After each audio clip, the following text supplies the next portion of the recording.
नमस्कार, IND 121 में आपका स्वागत है। मैं हूं आपके साथ नवीन पुरोहित और आज हमारे साथ चर्चा करने के लिए मौजूद हैं मध्य प्रदेश भारतीय जनता पार्टी के युवा नेता, मध्य प्रदेश भारतीय जनता पार्टी के प्रदेश मंत्री राहुल कोठारी जी। राहुल जी, आपका IND 24 में बहुत बहुत स्वागत है। धन्यवाद। राहुल जी, जिस प्रकार से पीढ़ी परिवर्तन की अगर मैं बात करूं तो भारतीय जनता पार्टी में सांगठनिक तौर पर एक बड़ा परिवर्तन देखने को मिला है। कमान एकदम युवा और ऊर्जावान लोगों के हाथ में है। तो आपको नहीं लगता कि अनुभव की कहीं कमी रहेगी? देखिए नवीन जी, सबसे पहले तो मैं आपका आभार प्रकट करना चाहूंगा कि आपने मुझे यहाँ मौका भी दिया और एक बड़ा अच्छा शब्द आपने उपयोग किया, युवा और ऊर्जावान। हम लोग कई बार इस बात को बड़ा फेस करते हैं कि जब भी हम लोग नई टीम में आते हैं तो ये बात की जाती है कि नए लोग आए हैं। अब मैं अगर अपने आप में पीछे पलट के देखता हूं तो मुझे लगभग 25 वर्ष काम करते करते होगा, लेकिन आज भी हम लोग जो है नए कहलाते हैं क्योंकि हम लोग नई पीढ़ी को कहीं ना कहीं प्रतिनिधित्व करते हैं। हमारा मानना यह है कि जो भारतीय जनता पार्टी है इस बात को बहुत अच्छी तरीके से समझती है कि जनता क्या चाहती है, इस पूरी राजनीतिक व्यवस्था की सही डिमांड क्या है और उसी हिसाब से अपना कार्य करती है। जो पीढ़ी परिवर्तन की बातें आ रही हैं, जो नए लोगों की बातें आ रही है या युवा ऊर्जावान लोगों की बातें आ रही हैं, ये पूरा राष्ट्रीय स्तर से लेकर हर परिदृश्य पे आपने देखा होगा, इसको मेहनत करके काम किया गया है। ये सोच जो है पहले भी हमारे जो वरिष्ठ नेतागण रहे हैं, कुशाभाऊ ठाकरे जी के भी माइंड में हमेशा हुआ करती थी। उन्होंने आपने देखा कि किस तरीके से आज शिवराज सिंह चौहान जी आज जब 45-46 साल की उम्र में मुख्यमंत्री बन गए थे और उसके बाद भी अनेकों नेता अपने अपनी जगह स्थापित हुए। लेकिन यह बात सही है कि राजनीतिक व्यवस्था में चलते बहुत सारे समीकरण होते हैं जिसके तहत हर व्यक्ति को हर बार मौका नहीं मिल पाता। लेकिन आज मोटे तौर पे हम देखते हैं तो कई सारे मुख्यमंत्री हमारे, चाहे योगी जी हों, चाहे हमारे प्रमोद सावंत गोवा में प्रतिनिधित्व कर रहे हैं, या अन्य बहुत सारे नेता जो हैं वो बहुत कम उम्र में आए थे। आज पेट्रोलियम मंत्री धर्मेंद्र प्रधान जी जो हैं वो भी अपने आप में 50-55 साल के भी नहीं है, लेकिन उनका अनुभव और उनकी कार्यप्रणाली देखते हैं तो पूरा देश उनको देखता है। तो हमें लगता है कि जिस तरीके से ये पूरा मामला राजनीतिक व्यवस्था का है, इस पर समय समय पर सोचकर आगे बढ़ना चाहिए और व्यवस्था चलनी चाहिए और उसको भारतीय जनता पार्टी समझते हुए आगे बढ़ा रही है। लेकिन इसमें महत्वपूर्ण बात यही है कि जो भी बड़ों का मार्गदर्शन है उसको सदैव लेते हुए हम लोग आगे चलेंगे और उनके लिए भी काम जो है इस भारतीय जनता पार्टी में भरपूर है, क्योंकि कोई भी भारतीय जनता पार्टी कार्यकर्ता खाली नहीं बैठता। हम तो कहते ही हैं हर काम के लिए कार्यकर्ता और हर कार्यकर्ता के लिए काम, और उसी चीज को लेकर तत्पर आगे बढ़ते रहेंगे। जी, आपने भारतीय जनता युवा मोर्चा के राष्ट्रीय स्तर के पदाधिकारी के तौर पर भी काम किया है, राष्ट्रीय उपाध्यक्ष होकर पूरे देश में यूथ के साथ जुड़े हैं, उनसे वार्तालाप की है। तो बहुत बेहतर तरीके से आप इस बात को समझते होंगे कि यूथ आखिर चाहता क्या है। हमेशा राजनीति में इस चीज़ को लेके एक ऊहापोह की स्थिति बनी रहती है कि पीढ़ी परिवर्तन का दौर बड़ी मुश्किल से होता है और स्पेस नहीं मिलता युवाओं को। भारतीय जनता पार्टी में बहुत सहजता से एक पूरा नेतृत्व का परिवर्तन हुआ संगठनिक दृष्टिकोण से और कोई शोर शराबा नहीं हुआ। तो जो यूथ की जो चाहत है, आपके जैसे जो नए बहुत कम उम्र से काम शुरू कर देते हैं राजनीति में, समाज सेवा में, उनका अनुभव भले ही ज़्यादा हो लेकिन उम्र कम होती है। तो कम उम्र में ज़्यादा अनुभव के बाद बड़ा जब पद मिलता है, बड़ा उत्तरदायित्व मिलता है, क्या कहेंगे उस पर आप? नहीं, देखिए नवीन जी, मैं बहुत स्पष्ट रूप से इसमें समझना चाहूंगा और समझाना चाहूंगा कि जो आज की पीढ़ी है उस पीढ़ी को सबसे पहले स्पष्ट रूप से बात को समझना पड़ेगा कि राजनीति क्यों, राजनीति में आने का कारण क्या है। कोई भी व्यक्ति यदि इस सबको जाने बिना केवल राजनीति में इसलिए आ जाना कि हमारे को किसी ने बोला कि चलो आके जरा धरना प्रदर्शन करके आते हैं, थोड़ा सा कुछ नारेबाजी करके आते हैं, और धीरे धीरे शनि शनि हमें मालूम ही नहीं होता कि हमारा राजनीति में पदार्पण हो जाता है।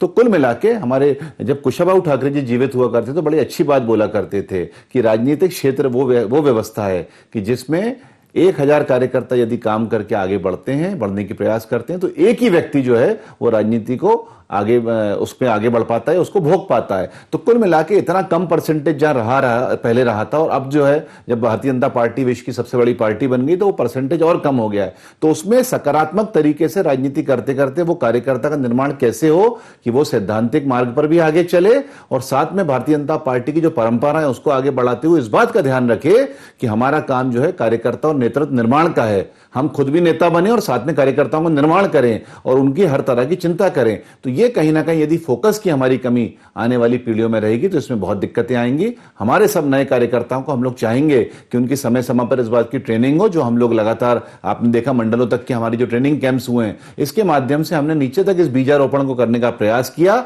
चाहे वो नए कार्यकर्ता ही सही जो अलग अलग दूसरे दलों से हमारे अंदर आए थे, साथ में आए थे, अब वो हमारे परिवार का हिस्सा है, लेकिन उनको भी इस बात की जानकारी होना जरूरी था कि भारतीय जनता पार्टी की रीति नीति और हमारी परिपाटी क्या है, ताकि आने वाले समय में वो समाज के सामने पार्टी की भी और समाज की और देश की एक अच्छी छवि प्रस्तुत कर सकें। जी, जिस प्रकार से मध्य प्रदेश के जो प्रदेश अध्यक्ष हैं BD शर्मा जी, जब से उन्होंने नेतृत्व संभाला है, एक बात कहीं ना कहीं राजनीतिक गलियारों में, मीडिया में चर्चा का विषय बनी है कि इस बार संगठन जो है सरकार को कस के चला रहा है। इस बात के क्या मायने होंगे? देखिए नवीन जी, मेरे को लगता है कि कुछ विषय जो रहते हैं उन विषयों को कहीं ना कहीं पॉलिटिकल चश्मे से भी नहीं देखना चाहिए। कुछ विषय प्रासंगिक समय के अनुसार हो जाते हैं। आज जिस तरह की परिस्थिति पिछले कुछ दिनों में रही, उसको देखते देखते कहीं ना कहीं भारतीय जनता पार्टी का जो नेतृत्व रहता है, क्योंकि हमारे यहाँ भारतीय जनता पार्टी की आंखें जो हैं वो सदैव सबको देख रही होती हैं। हम लोग कई बार इस बात को लेकर बहुत निराश हो जाते हैं कि हमको कोई देखने वाला नहीं है, हमारी कोई तवज्जो करने वाला नहीं है। हर कार्यकर्ता के अंदर एक पीड़ा आती है, लेकिन इस बात को हम भूल जाते हैं और उसी के बाद कहीं ना कहीं किसी ना किसी कार्यकर्ता को एक ऐसा मौका मिलता है जब वो प्रफुल्लित हो पड़ता है। तो इसलिए भारतीय जनता पार्टी में बहुत सारी जो आंखें हैं वो इस विषय का भी ध्यान रखती हैं कि हमारे यहाँ जो मूल है वो संगठन है, और सरकार जो है कोई संगठन से बहुत अलग नहीं होते, वही कार्यकर्ता होते हैं, सब कुछ वही होता है। लेकिन संगठन में हम जब काम करते हैं तो जिन बातों का ध्यान रखते हैं, जिन काम को लेकर हम समाज में या राजनीतिक व्यवस्था में या सरकार बनाने जा रहे हैं, उस बात की प्रतिपूर्ति होना चाहिए। इसके लिए संगठन कहीं ना कहीं यदि वो होता रहता है तो संगठन हावी दिखाई देता है। पहले भी चूंकि शिवराज सिंह चौहान जी खुद ही संगठननिष्ठ कार्यकर्ता, उन्होंने हर बात का ध्यान खुद ही रखा है। जो भी पार्टी की परिपाटी रहती थी, जो भी हमारी निष्ठाएं और नीतियां रहती थी, उनको लेकर वो आगे बढ़ते रहे। लेकिन कहीं ना कहीं ये बात सही है कि विष्णुदत्त शर्मा जी, क्योंकि कोर बिल्कुल बैकग्राउंड से हमारे आते हैं, संगठन की व्यवस्था को समझते हैं, तो वो बात जो है अमली जामा पहनाने में आसानी से रह रही है, नीचे आगे तक दिखाई दे रही है। और कुल मिलाकर ये प्रदेश अध्यक्ष पे या संगठन व्यवस्था बहुत ज्यादा निर्भर करता है कि वो इस बात की छाप कितनी छोड़े। तो ये जो पूरा दृश्य अभी उत्पन्न हो रहा है, निश्चित रूप से एक अच्छा दृश्य है जो हर कार्यकर्ता भी और हर सरकार में रहने वाला व्यक्ति भी देखना चाहता है कि संगठन हमें ऊपर दिखाई देना चाहिए। जी, अभी इस बार की जो भारतीय जनता पार्टी, उसमें थोड़ी सी मिलावट है।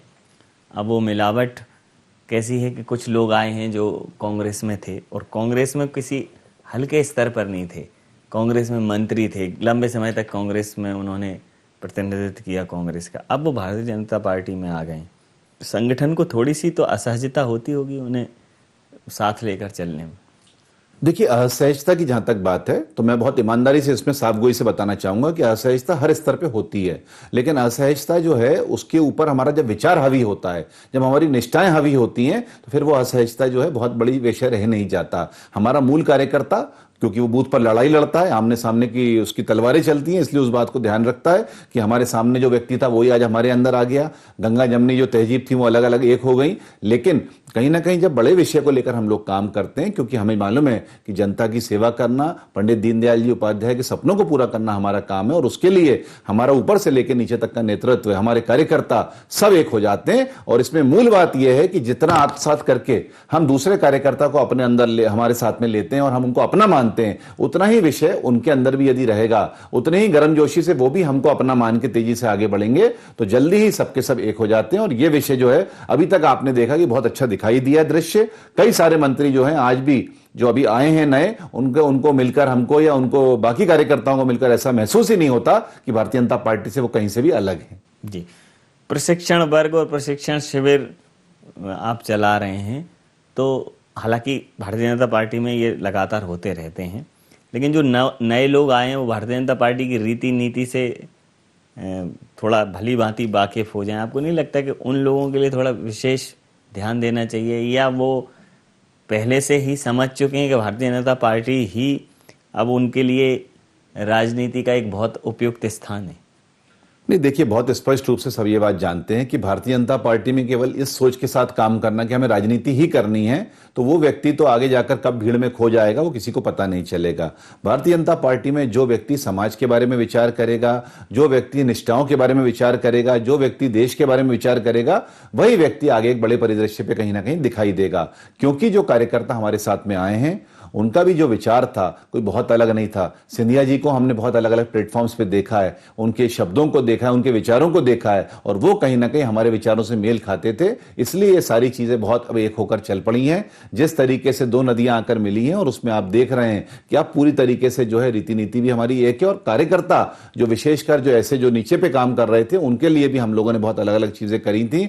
आने वाले समय में और भी हमारा प्रयास होगा कि उनकी अच्छी अच्छी ट्रेनिंग्स हो। लेकिन कुल मिला के केवल ट्रेनिंग देना एक विषय नहीं होता, व्यक्तित्व के अंदर यदि आपके है कि किसी विषय को या किसी भी जो हमारी नीतियां उसको प्रतिसाद करना है या आत्मसात करना है, तो वो विषय जरूर आगे बढ़ेगा और कहीं ना कहीं वो व्यक्ति राजनीति में सफल हो जाएगा। जी, जिस प्रकार से बात की जाए अगर भारतीय जनता पार्टी की, तो स्थापना के समय राजमाता सिंधिया जब भारतीय जनता पार्टी की संस्थापक सदस्य के तौर पर सामने आई, भारतीय जनता पार्टी को पोषित किया, तब महल में राजनीति का एक ही दरवाजा हुआ करता था, वो था जनसंघ, फिर भारतीय जनता पार्टी। फिर कालांतर में जो भी कारण रहे, फिर माधवराव सिंधिया जी कांग्रेस में भी चले गए। फिर एक लंबे समय तक महल के दो दरवाजे रहे। 2021 इस बात का गवाह बनेगा, 2020, कि आपने मतलब 20 में 19-20 ऐसा कुछ किया कि महल का एक दरवाजा फिर बंद कर दिया। पूरा महल भगवा है, भारतीय जनता पार्टी में है। ज्योतिरादित्य सिंधिया जी हर मसले पर भारतीय जनता पार्टी का पक्ष पूरी मुखरता से रख रहे हैं, लेकिन राहुल गांधी जी को अभी भी उम्मीद है। वो कह रहे हैं कि ज्योतिरादित्य सिंधिया जी को एहसास होगा, अगर वो कांग्रेस में होते तो मुख्यमंत्री बन जाते। देखिए, राहुल गांधी जी का जो अब निर्माण है वो कुल मिला के एक नेतृत्व से ज्यादा मुझे लगता है स्क्रिप्ट रीडर के तौर पे हो रहा है। जिस तरीके से रटी रटाई बातों को वो बोलते हैं, रटे रटाए काम को वो करते हैं, उससे बहुत स्पष्ट हो चुका कि अब उनको चाहकर भी कोई नेता नहीं बना सकता। आप देखिए कांग्रेस की परिस्थिति क्या हो रही है। उनके 23-24 2 दर्जन टॉप की लीडरशिप जो है उनसे खफा होकर बैठी, अलग होकर बैठी है, लेकिन उनको मान मनोबल करने का भी प्रयास नहीं किया जा रहा। इससे साफ है कि कुल मिला के ये लोग अहम में डूबे हुए लोग हैं। ये लोग अपने हितों के आगे किसी भी तरीके का राष्ट्र हित और पार्टी हित नहीं देखना चाहते। आज पीसी चाको जैसा व्यक्ति, इतना विशेष और इतना बहुमूल्य व्यक्ति यदि पार्टी छोड़कर जा रहा है तो कहीं खनक भी नहीं हो रही है, कोई किसी को भी कहीं कोई गम नहीं हो रहा है। इससे स्पष्ट है कि राहुल गांधी जी किस सोच में डूबे हुए हैं। उन्होंने जो बात भी बोली, चाहे वो सिंधिया जी को लेकर बोली या अन्य विषयों में जो बोलते हैं, उसका मुझे लगता है बाजार से बहुत सरोकार नहीं रह गया है। सिंधिया जी की उनको चिंता हुई, अच्छी बात है, खुशी की बात है कि उनको एक कार्यकर्ता वापस याद आया, लेकिन अभी भी उनके पास समय है कि सचिन पायलट जी की चिंता कर लें और कम से कम उनको ही वहां राजस्थान में मुख्यमंत्री बना लें। जी, जिस प्रकार से पूरे वैश्विक स्तर की बात करूं, देश की बात करूं, तो पूरा देश जो है कोरोना की महामारी से, विश्व कोरोना की महामारी से जूझ रहा था। तो पहले सवाल उठाए ताली और थाली पर, फिर सवाल उठाए कि वैक्सीन कब बनेगी, फिर इस पर सवाल उठे कि वैक्सीन आखिर मोदी जी क्यों नहीं लगवा रहे। लगातार सवाल कांग्रेस उठा रही है भारतीय जनता पार्टी के ऊपर, मुखर है, आपको पूरी तरह से बता रही है कि भारतीय जनता पार्टी का जो शासन है वो सुशासन तो नहीं है। क्या कहें? देखिए नवीन जी, जिस तरीके से कांग्रेस पार्टी का जो नेतृत्व है वो खुद इस बात को बहुत हद तक स्वीकार कर चुका है कि उनकी जो पार्टी है बहुत लंबी रेस का घोड़ा नहीं रह गई है। आज जो भी कार्यकर्ता, जो केवल चाटुकारिता करने वाले नेता और कार्यकर्ता हैं, वही वहां पर दरबान बने हुए बैठे हुए हैं। जिस तरह की वो बातें करते हैं वो जनता को नहीं पचती है। आज एक भ्रमजाल और प्रपंच फैला के राजनीति करने का यदि प्रयास बहुत दिनों तक करेंगे तो इसमें सफलता उनको नहीं मिलने वाली। भारत की जनता इस बात पर विश्वास व्यक्त कर चुकी है कि नरेंद्र मोदी जी का नेतृत्व क्या है और किस तरीके से देश का विकास कर रहा है, किस तरीके से इस पूरे युद्ध को लड़ा गया। और लगातार अब आप देख रहे हैं कि आज केवल भारत में ही नहीं, वैश्विक स्तर पर कई सारे देश जो हैं वो जिस तरीके से एक अच्छा ग्रेटिट्यूड जो है आदरणीय नरेंद्र मोदी जी और भारत राष्ट्र के प्रति दे रहे हैं, ये बहुत बड़ी अपने आप में घटना है, छोटी घटना नहीं है। आपने देखा कि जो कनाडा के प्राइम मिनिस्टर कुछ दिनों पहले तक पंजाब के जो कुछ संगठन जो है जो मूवमेंट कर रहे थे उसका समर्थन करते दिखाई दे रहे थे, वहीं पर आज जो है नरेंद्र मोदी जी की फोटो लगाकर उनका आभार किया जा रहा है। इससे स्पष्ट है कि जो भी भारत के विषयों को समझते हैं, बारीकी में जाते हैं, वो इस बात को जानते हैं कि भारत ही सही नेतृत्व विश्व को दे सकता है। और मोदी जी जो हैं अब केवल भारत के नेता नहीं है, वैश्विक नेता है। और इस बात को कांग्रेस यदि नहीं समझ पाएगी तो अभी भी बहुत देर कर चुकी होगी। जी, जिस प्रकार से आपने कहा कि मोदी जी वैश्विक नेता हैं, लेकिन मोदी जी को राहुल गांधी जी और कांग्रेस दोनों पूरे तरीके से खारिज कर रहे हैं कि भाई मैं देश नहीं बिकने दूंगा, ये कह के तमाम सरकारी उपक्रम बेच दिए हैं, लीज पे दे दिए हैं, निजीकरण कर रहे हैं, अंधानुकरण कर रहे हैं निजीकरण का, इस प्रकार के आरोप भी लगा रहे हैं। नहीं, देखिए, बहुत हद तक जब हम पीछे देखते हैं, मनमोहन सिंह जी की सरकार देखते हैं, नरसिम्हा राव जी की सरकार देखते हैं, तो इन्होंने भी बहुत सारे ऐसे प्रयोग किए थे सरकार को। हालांकि वो कितने सफल हुए कितने नहीं हुए अलग विषय है, लेकिन आज आप देख सकते हैं जो व्यक्ति बीएसएनएल का मोबाइल रखकर घूम रहा है उसकी परिस्थिति क्या है, उसके मन से कितनी आह निकलती है और वो क्या क्या बातें करता है। लेकिन यदि हम सोचेंगे कि सरकार जो है वो केवल सेवा के काम नहीं करके अगर व्यापार करती रहेगी, व्यापार को नुकसान को प्रॉफिट में करती रहेगी, एयर इंडिया को आप पैकेज दे दो, बड़ी बड़ी कंपनियों को पैकेज दे दो, तो ये कहीं ना कहीं हम जो है भारत की जो गरीब जनता उसके हक में जो मिलने वाला पैसा या मध्यम वर्गीय के लिए जो होने वाला डेवलपमेंट है उसके पैसे को छीनने का काम कर रहे हैं। कुछ कार्य यदि निजी पक्षों के लिए बने हैं, निजी क्षेत्र के लिए बने हुए हैं, तो उसका हमें समर्थन बहुमूल्य तरीके से करना चाहिए। और भारत की जनता इस बात को अब समझ चुकी है, चाहे पेट्रोल के मामले में चाहे बाकी अन्य मामले में, कि भारत की जो सरकार है वो पूरी तरीके से एक हर सिस्टम को ऑटोनोमस बना के रखना चाहती है। जो पहले की तरह हुआ करता था कि इस पर भी कंट्रोल रखो, वहां भी कंट्रोल रखो, जब चाहे वहां से उगाही कर लो, ये सारे काम आज बंद हो चुके हैं। 5 साल की सरकार अभी की, ये पिछली वाली और उसके बाद की हमारी सरकार, कोई भी भ्रष्टाचार का एक भी आपने देखा कोई बड़ा मामला ऐसा नहीं आया जिसको लेकर कोई न्यूज बने। इसलिए जो है कांग्रेस पार्टी को अब ये सरकार पच नहीं पा रही और उन्हें मालूम है कि अब आने वाले 2023 में भी उनकी छुट्टी होना तय है। राफेल पे नहीं, देखिए, राफेल का जहां तक मामला है, राफेल में आप जानते हैं कि जो पूरे भारत की जनता है वो बहुत प्रफुल्लित है। राफेल के जिस तरीके से पूरा मामला हुआ है और उसके बाद हमारे यहाँ जो उसकी सामग्री आई है आज, क्योंकि रक्षा क्षेत्र में जिस तरीके से कांग्रेस ने राफेल को तो बताया था कि इसमें भ्रष्टाचार हुआ है, आप कह रहे हैं आरोप नहीं लगा, लगाया उन्होंने आरोप, हालांकि प्रमाणित नहीं हो पाया, माफी मांगी, लेकिन देखिए, जो आरोप प्रमाणित नहीं हो सके, केवल शाब्दिक रूप से रह जाए, मैं उनको आरोप नहीं मानता। और आप भी जो मीडिया के इतने महत्वपूर्ण स्तंभ को आप लोग संभालते हैं, अगर कोई व्यक्ति केवल सड़क पर चलता हो किसी भी तरह का आरोप लगाएगा तो उसमें कोई दम नहीं होती। जनता जो है पूरी तरीके से खारिज आज तो आरोप को कर रही है, कल ऐसी पार्टी को भी करेगी। एक और महत्वपूर्ण प्रश्न के वो कह रहे हैं कि आप जो है जय जवान जय किसान के उद्घोष के साथ चलने वाले इस देश को आप पूरी तरह से नेस्तनाबूद करने पे तुले हुए हो। हालांकि आपने वन रैंक वन पेंशन वाला एक बड़ा महत्वपूर्ण मामला था वो सुलझा दिया है, लेकिन कृषि कानून को लेकर कहा है कि ये किसान के विरोधी हैं, ये किसान को एक तरीके से बंधुआ बनाने वाले कानून है, बहुत विरोध कर रही है। कांग्रेस ने समर्थन किया है। हालांकि देखिए, कांग्रेस पार्टी हर उस बात का समर्थन करना चाहती है और हर उस बात की रचना के पीछे है जो इस देश को तोड़ने का और अखंडित करने का प्रयास करते हैं। आज भारतीय जनता पार्टी ने जब हमारे कार्यकर्ताओं के माध्यम से इस पूरे मूवमेंट की तहकीकात करी तो उसके बाद बहुत साफ रूप से ये बात निकल कर आई कि सारे मूवमेंट के पीछे कहीं ना कहीं वही देश की विघटनकारी शक्तियां हैं जो हमेशा से देश को पीछे ले जाने का काम करती हैं। जो अवार्ड वापसी गैंग होती है वही इसके पीछे दिमाग चलाने का काम कर रहे हैं।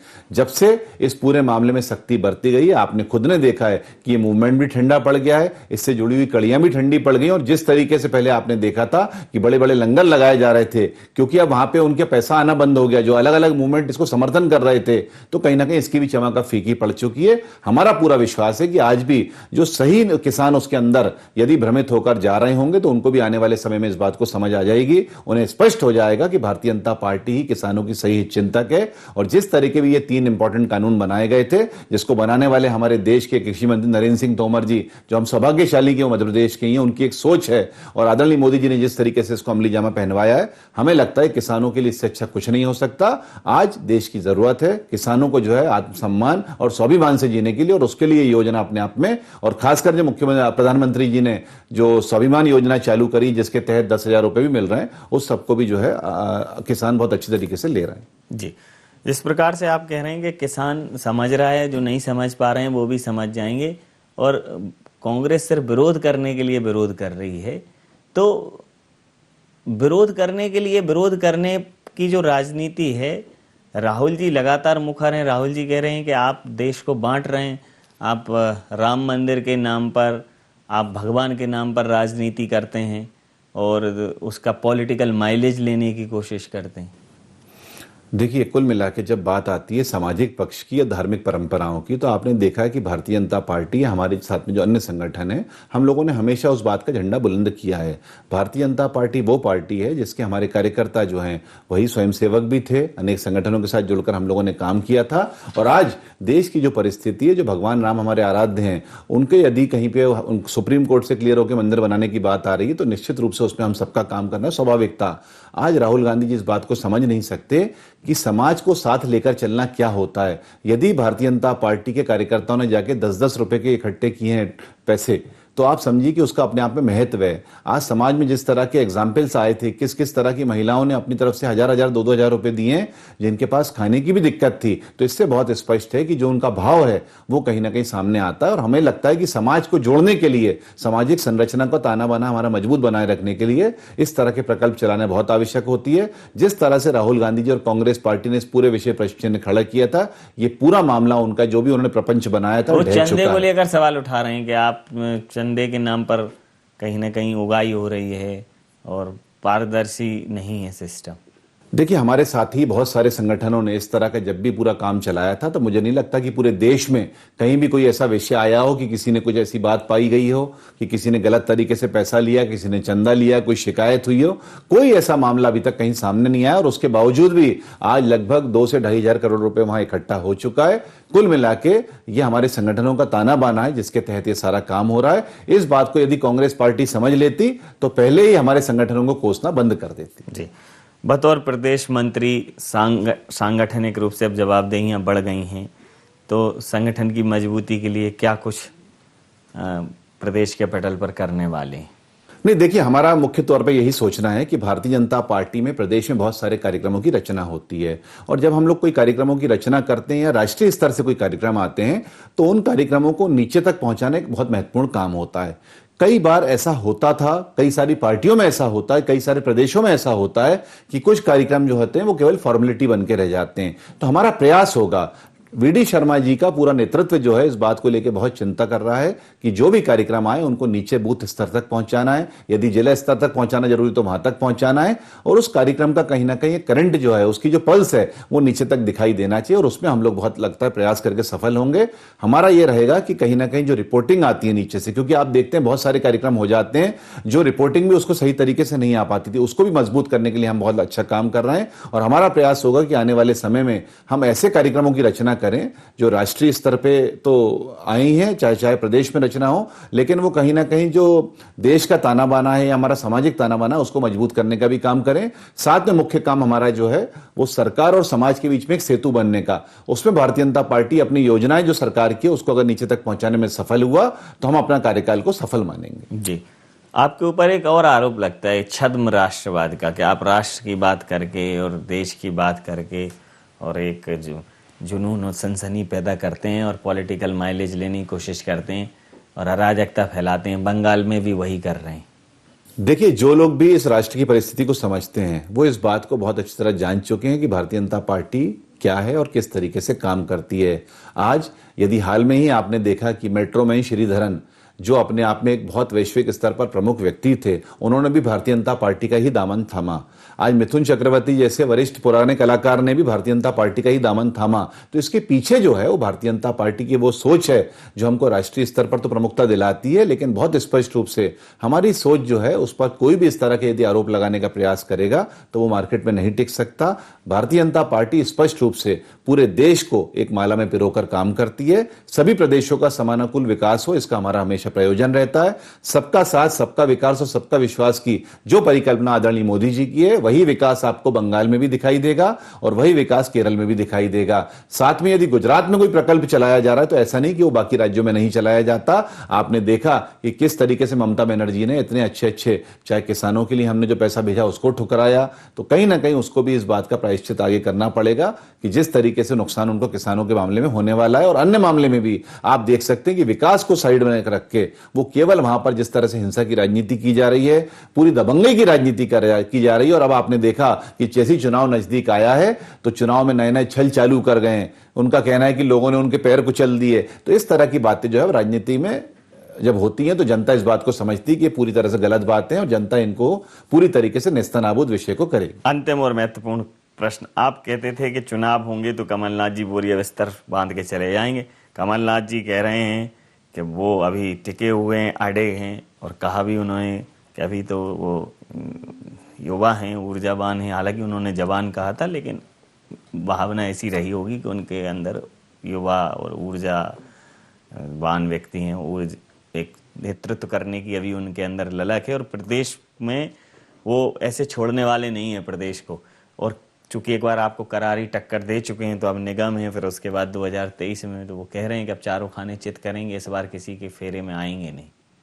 देखिए, कमलनाथ जी जो है अपने आप में पार्टी को पार्टी सिद्धांतों से नहीं चलाते, पार्टी को एक कंपनी की तरह चलाते हैं। जो काम हो, जो बातें उनके सलाहकार उन्हें बताते हैं, उसके हिसाब से वो एक्ट करते हैं। आपने देखा कि 15 महीने उन्होंने एयर कंडीशन में ऑफिसों में बैठकर निकाले और उसका नतीजा क्या हुआ।